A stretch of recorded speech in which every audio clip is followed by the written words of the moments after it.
8 mois après le début de l'administration Bush, l'événement catastrophique, le nouveau Pearl Harbor que le Pinac a appelé de ses vœux, est au rendez-vous.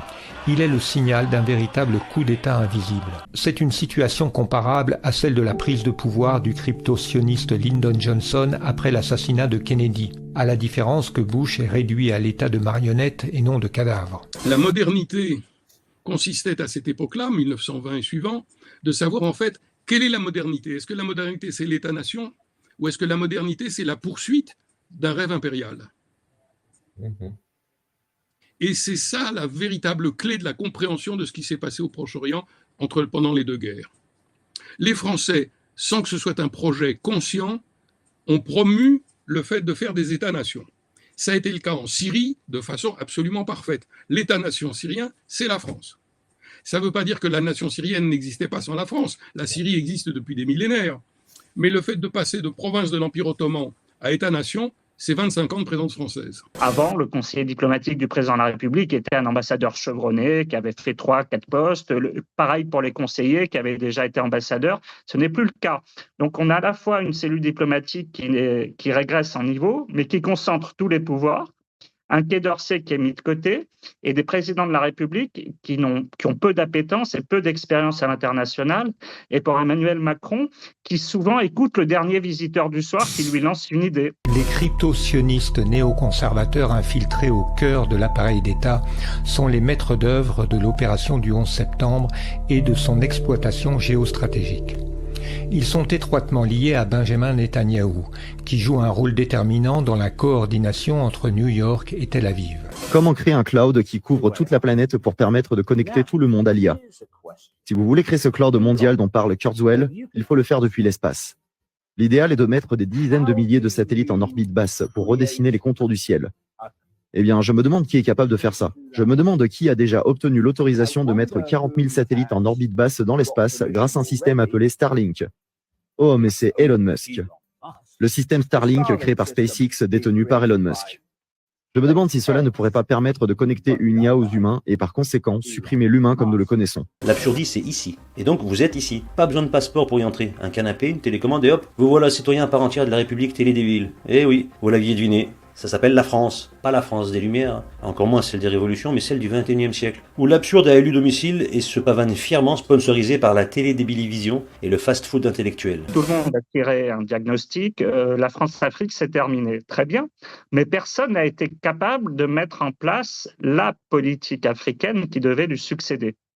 Et quand on a eu des prémices de ce qui pourrait se faire, ce sont des attitudes désinvoltes et désobligeantes qui ont tout sapé. La démarche nous amenant à implanter des puces, des nanopuces, des micropuces dans ce cas, passait tout d'abord par rendre les gens accros à la technologie. On manipule un smartphone, mais la technologie devient ensuite portable, c'est-à-dire qu'on met cette technologie sur notre corps. La dernière étape passe donc par les implants. À l'époque, on buvait les paroles des politiques et des présidents. Aujourd'hui, ce sont Kim Kardashian et MrBeast qui dictent l'ère du temps. Même processus, même résultat. Une génération trop paresseuse pour vérifier, trop distraite pour réfléchir. Alors qui blâmer? Les boomers pour avoir semé la première graine de la stupidité de masse? Leurs enfants pour avoir fertilisé le terrain avec leur obsession pour le numérique? Ou leurs petits-enfants pour avoir transformé cette stupidité en un véritable art de vivre où la désinformation est un sport national? L'un des amis proches de Netanyahou est Larry Silverstein, le requin de l'immobilier qui, avec son partenaire Frank Lowy, racheta les tours jumelles ainsi que la tour 7 du World Trade Center au printemps 2001, quelques mois seulement avant les attentats. Interrogé sur la tour 7 qui s'est effondrée 7 heures après les tours jumelles, il a déclaré qu'elle avait été démolie intentionnellement sur son initiative par précaution après l'effondrement des tours jumelles voisines. I remember getting a call from the fire department commander telling me that they were not sure they were going to be able to contain the fire. And I said, you know, we've had such terrible loss of life. Maybe the smartest thing to do is pull it. And they made that decision to pull, and then we watched the building collapse.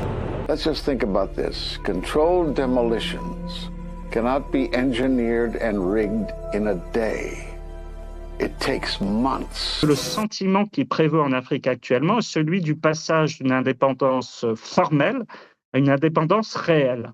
Et au lieu de l'accompagner avec cet avantage qu'on a, les binationaux très importants en France comme dans ces pays, une langue commune, Eh bien, en réalité, on a voulu maintenir des comportements néocolonialistes. La Russie est intervenue dans la guerre en Syrie. Ça n'est pas pour avoir accès aux mers chaudes pour des raisons géopolitiques comme on le prétend ici. C'est uniquement pour protéger les lieux saints à Damas, parce que c'est à Damas que le christianisme a été créé et pas à Jérusalem.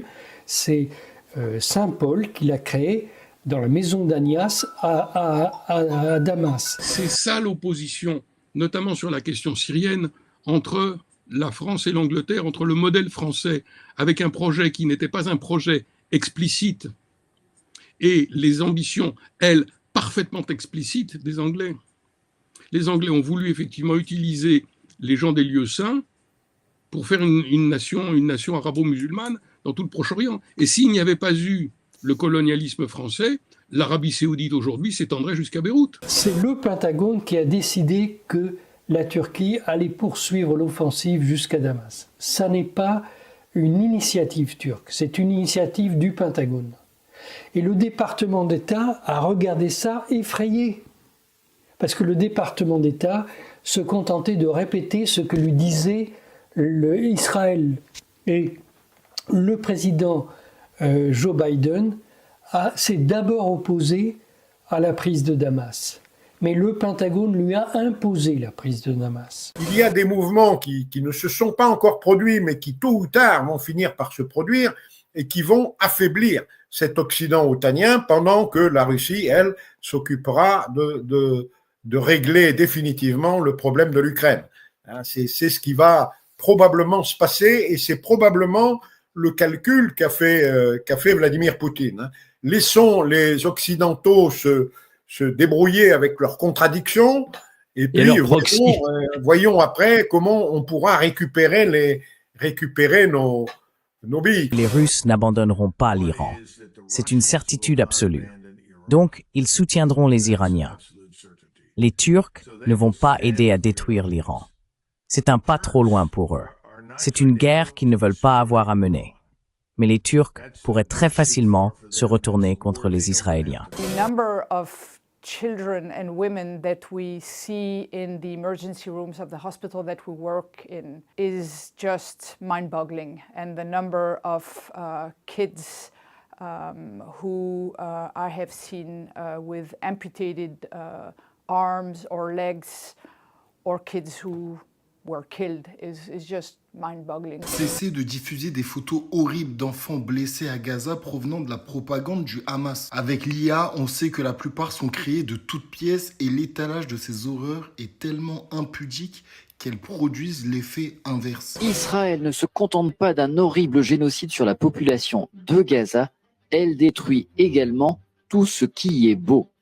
Le chef de l'ONU parlait d'une situation à Gaza apocalyptique. Il a même estimé que le niveau de destruction dans le territoire palestinien est supérieur, écoutez bien, à celui de l'Allemagne lors de la Seconde Guerre mondiale. The capacity inside of Gaza is gone. It's been obliterated by the Israeli forces willingly. Like willingly. Schools, universities, mosques, hospitals, everything is destroyed.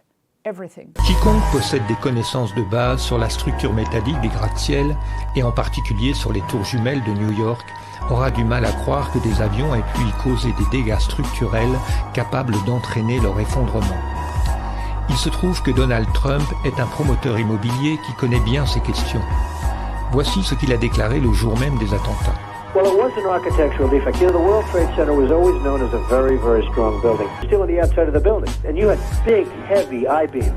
That's why when I first looked at it, I couldn't believe it because there was a hole in the steel. I said, how could a plane, even a 767 or 747 or whatever it might have been, how could it possibly go through the steel?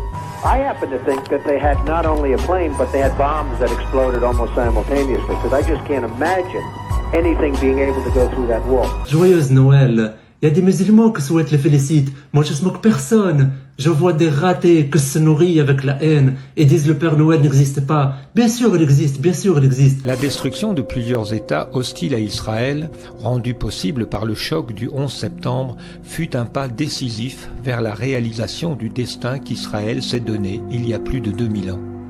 Les sionistes ont réussi ce tour de force grâce à leur maîtrise des grands médias d'information, d'une part, et de l'industrie du spectacle, d'autre part, par lesquels ils sont parvenus à plonger les peuples dans un état d'hypnose collective sans précédent dans l'histoire humaine. Il faut installer un climat de la pacificité. Aujourd'hui, je dis, et demain, je dis, et je dis toujours, nous sommes tous le Père Noël, car si ça va mal, le monde il va mal. Shalom.